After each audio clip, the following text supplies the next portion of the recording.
അവൻ വണ്ടിയെടുത്തുകൊണ്ട് റോഡിലൂടെ പോകുമ്പോൾ പുഞ്ചിരി തൂങ്ങുന്നവനാണ്. ഞങ്ങളെയൊക്കെ മച്ചാനെ എന്ന് വിളിച്ചുകൊണ്ട് അഭിസംബോധന ചെയ്യുന്നു എന്ന് കൂട്ടുകാര് പറയുകയാണ്. ഞങ്ങളോടൊപ്പം പുഞ്ചിരി തൂകിക്കൊണ്ടിരുന്ന ചെറുപ്പക്കാരനാണ്. 23 വയസ്സുള്ളതാകുന്ന യുവാവാ. എവിടേക്കാണ് പോയത്? എന്താണ് ചെയ്തത്? ഞാൻ 6 പേരെ കൊല നടത്തി എന്ന് പറഞ്ഞ് കയ്യിലൊരുതാ ബൈക്കിന്റെ ചെയിനും കറക്കിയിട്ട് കൂട്ടുകാരോട് ഞാനിതാ ഒപ്പിട്ടിട്ട് തിരിച്ചു വരാമെന്ന് പറയുന്ന വളരെ ലാഘവത്തോടുകൂടി 6 പേരെ കൊല നടത്തി എന്ന് പരസ്യമായി പറയാൻ ഒരു ചെറുപ്പക്കാരൻ വെമ്പൽ കൊള്ളുന്ന കാലഘട്ടം. ഈ ചെറുപ്പക്കാരനോ അല്ലാഹുവിന്റെ റസൂലിന്റെ ശരീഅത്താണ്, പരിശുദ്ധ പ്രവാചകന്റെ ശരീഅത്താണ്.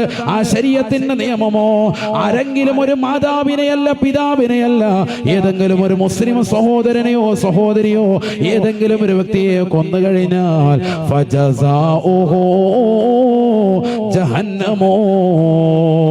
പരിശുദ്ധമായ ഖുർആൻ വ്യക്തമായി പഠിപ്പിക്കുകയാണ്, അവന് കാലാകാലം നരകമാണ്, കാലാകാലം നരകമാണ്. അകാരണമായി ഒരു വ്യക്തിയെ കൊലപ്പെടുത്തിയാൽ അവന് കാലാകാലം നരകമാ. പരിശുദ്ധമായ ഖുർആൻ